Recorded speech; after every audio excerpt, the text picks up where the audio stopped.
बिस्मिल्लाहिर्रहमानिर्रहीम। एक ऐसी मिस्टेक जो कि लोगों में पाई जाती है और वो ये है कि क्या थूक निगलने से रोज़ा टूट जाता है। तो इसका जवाब ये है कि जो मुंह के अंदर थूक होता है इसको निगलने से रोज़ा नहीं टूटता।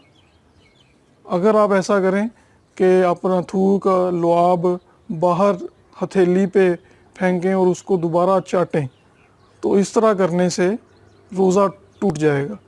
वैसे अगर थूक लुआब अगर आप निगलेंगे तो उससे रोज़ा नहीं टूटेगा।